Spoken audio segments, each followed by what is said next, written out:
In God we trust. Are you offended that I said that? If you live in Costa Mesa, it doesn't matter if you're offended or not. City leaders voted to install the national motto in their council chambers.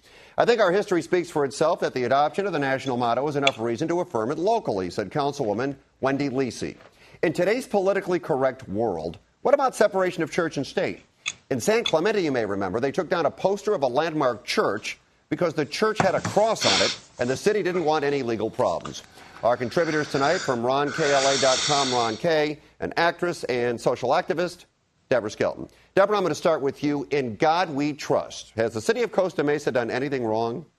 As far as I'm concerned, no. I think we live in such a politically correct time that people will be offended just about almost with anything. First of all, if they're really going to get offended, then we might as well get offended with the monetary units that we use in this country, because a majority of it has "In God We Trust" on it. I mean, our founding fathers, which may not be all of our descendants and ancestors, built this country on a number of things, all of which were faith-based in one God. So why people are getting offended, there is no real separation of church and state, number one. And number two, our founding fathers founded the country on their faith and their belief in one God.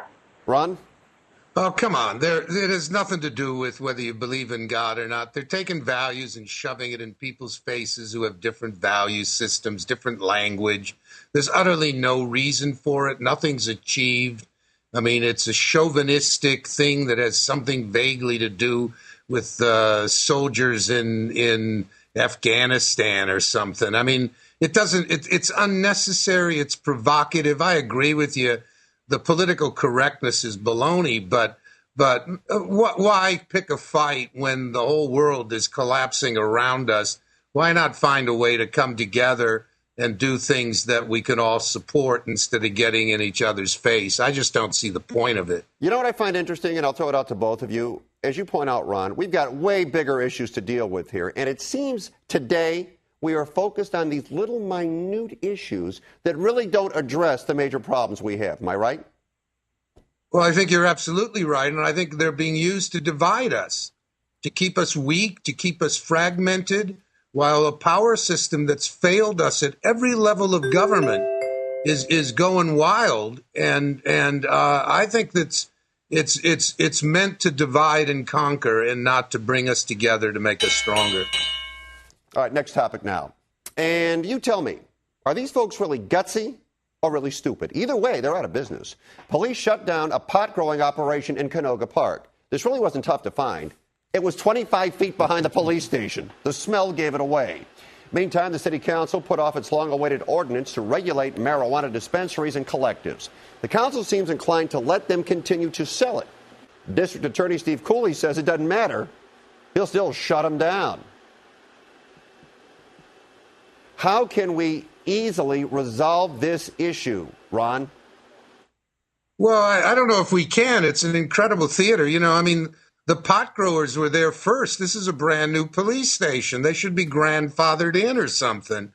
It just doesn't seem fair to them. They've probably been doing a terrific business with the 1,000 marijuana dispensaries dealing drugs day and night in every neighborhood all over the city.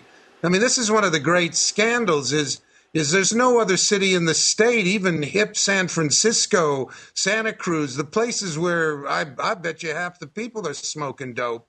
They've got it regulated. This is targeted for sick people, not everybody who walks in off the street.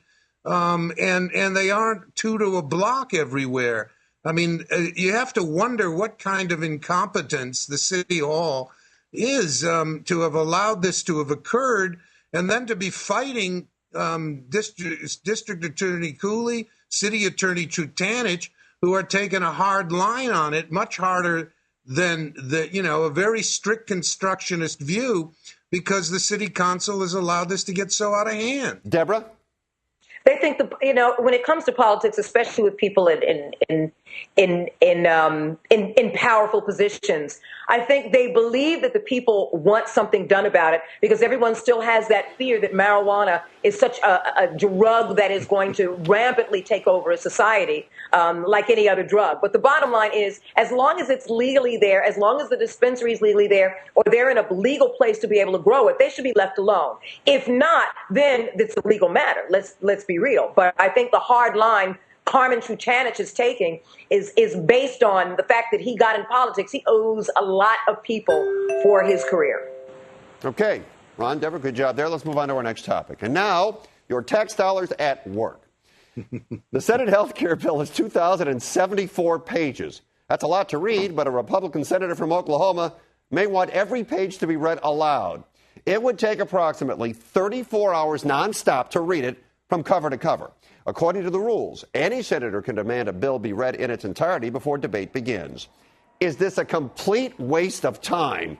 And will health care ever get passed, Debra? You know what? This has now turned into the theater of the absurd. And it's ridiculous. It's like a 15th century French farce at this point. It's absolutely ridiculous. It should not be read. But the bottom line is, you know, the controversy over health care is going to continue to go on and on and on. And we're going to see politicians turn into big babies over this until something is done. I always like to look at things in a nutshell as just a human being and less of a political activist. And the nutshell is we're still going to have a very, very difficult and challenging time to pass a health care bill that everyone will say is okay, from Congress to the Senate to private companies, to doctors, to lawyers, to just people who need health care. Everyone has got a stance on it, and we've got a long way to go. And frankly, Obama's got 4 years to do something about it. Ron?